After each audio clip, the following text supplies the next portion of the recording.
Thank God this is finally over. Hi everybody, Anthony here from Awesome Anthony Productions, and today I'm going to give you my review of The Strangers Chapter 3. Once again, picking up right where the last one left off, Chapter 3 follows Madeline Pesh's Maya, the survivor from Chapter 1, for the third time, now in a position of true power. She's taken one of the strangers out, and the other two are coming for revenge, all while her sister, Rachel Shetton's Debbie, comes looking for her, causing Richard Brake, Sheriff Rodder, to scramble to cover everything up. This might go down in history as one of the worst horror trilogies ever, and I do not say that lightly. The first one was very much a lesser remake of the original with awful dialogue, stupid character decisions, and plot conveniences left and right. But in the second, they actively started dismantling what made the strangers scary in the first place, because they decided, instead of just evolving on what worked so well before, like they did in Prey at Night, to give a backstory to the strangers, completely killing the mystery and turning them into nothing more than just regular serial killers. This one doubles down and adds even more stupidity along the way. So before I rip this movie apart, let me just give praise where praise is due. Number 1, Madeline Pesh is the one bright spot of this trilogy.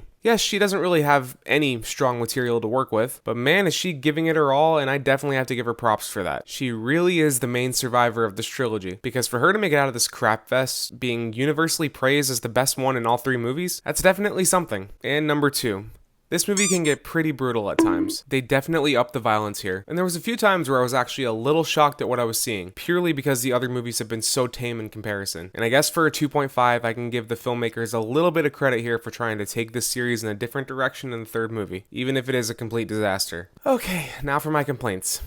This movie is so boring. The plot runs around in circles. Maya gets away, Maya gets caught, Maya gets away, Maya gets caught. We take a small sidebar to show the strangers claiming another victim. We take another sidebar to show a bit of a flashback. Then Maya gets caught again. It's all just so lame and predictable, definitely carrying on the trend from the last 2 films. Even with the violence being a bit more brutal and cinematic, which no doubt was a result of complaints from the last 2 movies, it's all so typical in a slasher movie sense. Stabbings, axes to the chest, shotgun blasts. It's all stuff you've seen a million times over, especially in this franchise. And that even extends to the flashback scenes involving the younger strangers. I was and still am vehemently against the idea of telling the backstory of these characters. And trust me, I'll talk more about that fumble in a bit. But I was down to see some more kills at the very least. And they didn't even make those interesting. There's maybe like 1 or 2 kills throughout the whole movie that I thought were cool, at least simply because they caught me off guard. But like I said, this is nothing you haven't seen before and done better in a dozen other movies. And the dialogue, just completely obvious, cliched, bottom of the barrel, whatever you want to call it. Nothing is left to the imagination. And conversations that tie into the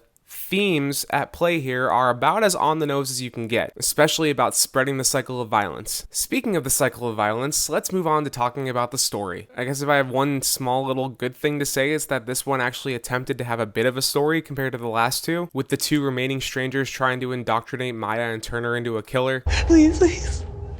Kill her.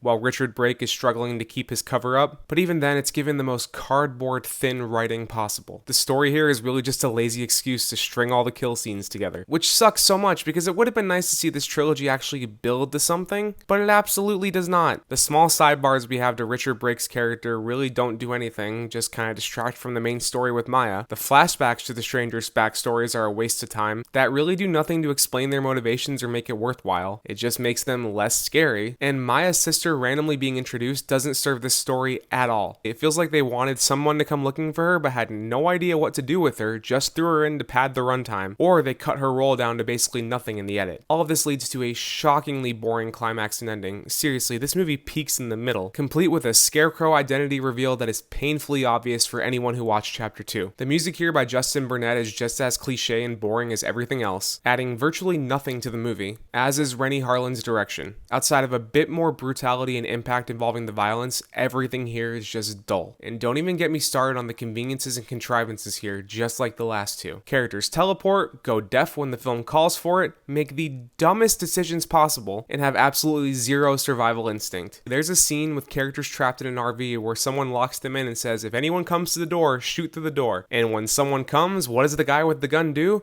He yells, I have a gun! Instead of actually, using it. I just don't even want to waste my breath on these movies anymore. If they didn't care, why the hell should I? Madeline Pesh tried her hardest in this series, but overall, this is just a pathetic whimper of an ending to one of the worst slasher trilogies ever, and it won't be missed. And that's my review of The Strangers Chapter 3. Thank you so much for watching. Please like, subscribe, leave a comment, and I will see you next time. Next review is kind of up in the air right now. Could be Crime 101, could be Cold Storage, could be Have Fun, Good Luck, Don't Die.